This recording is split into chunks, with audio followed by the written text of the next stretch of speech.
Space friends, welcome back to Star Trek Sodium.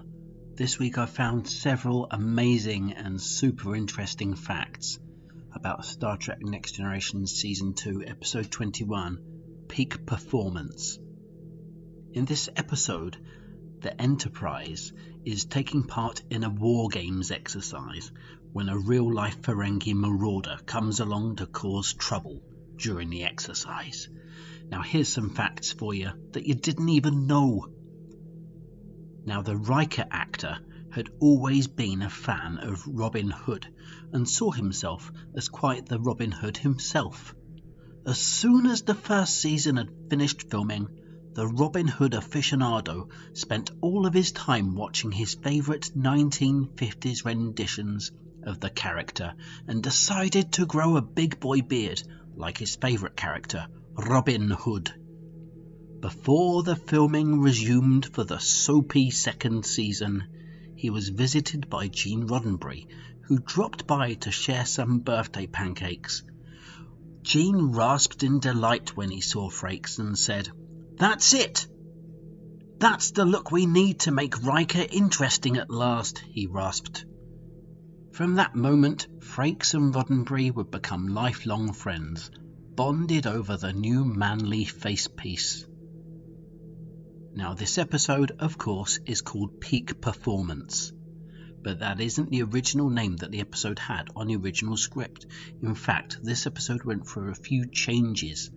The official script name was The Old Ship Drifters, but other names that the episode had were Baron of Peace, Mind Baron, Delivery Baron, Baron in the Dark, Dark Palace, Tiny Bad Brain, Perversion of Performance, and Top Performance Chance of Life Magnetism.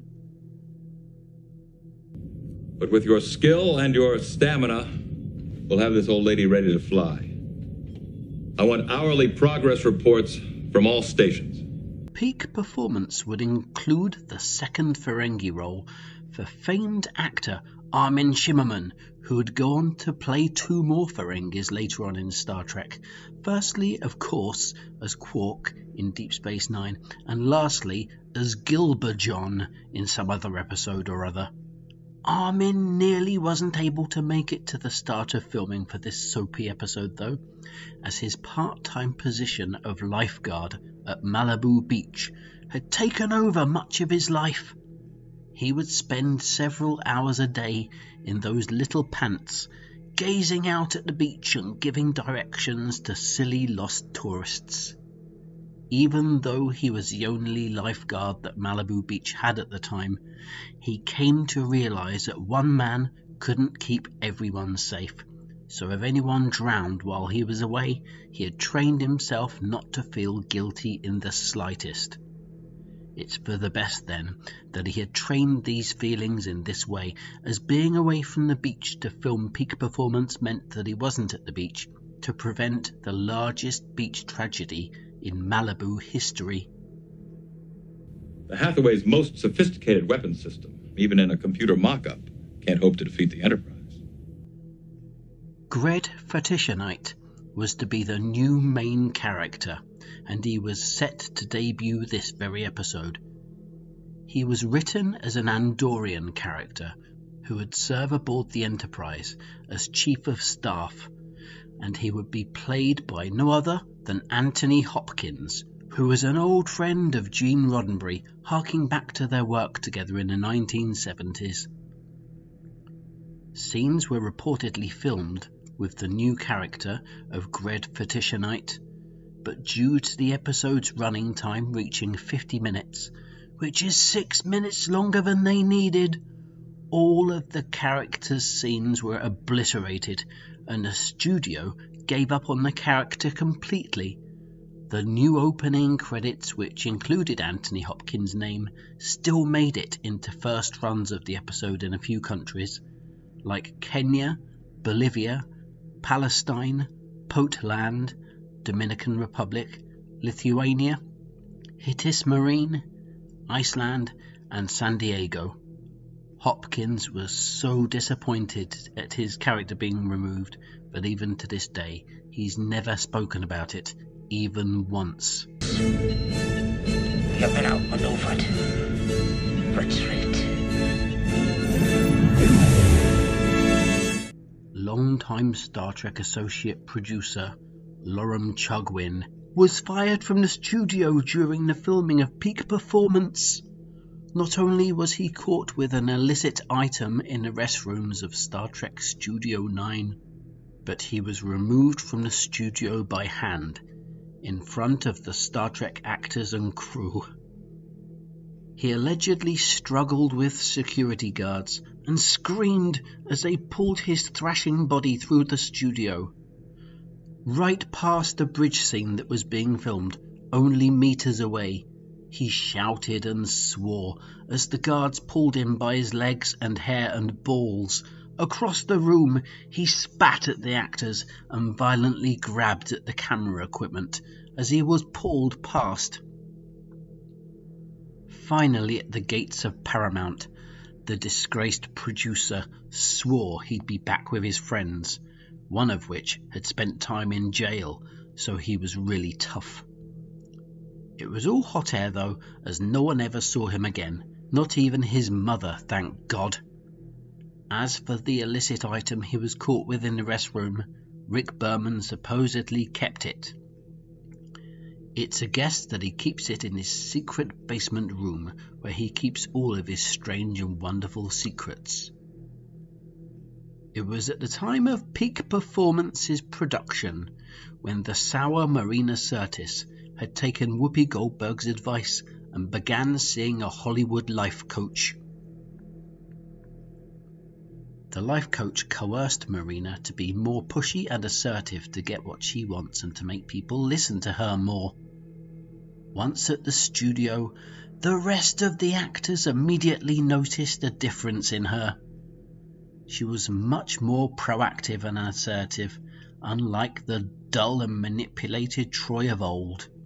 One thing that they didn't appreciate, though, was being bossed about by the young lady. She would tell them what to do endlessly, the Worf actor would say later in a lost interview, but she had turned into his worst nightmare, an absolutely horrid old nag.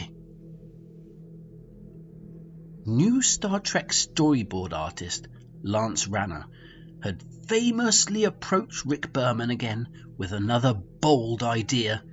He would produce a cruciate new format of episode art that would inspire the youth of today to view a show that they'd normally scoff at.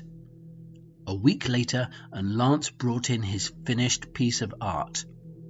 No original versions of this unfortunately exist, but based on rumours and hearsay, it looked exactly like this.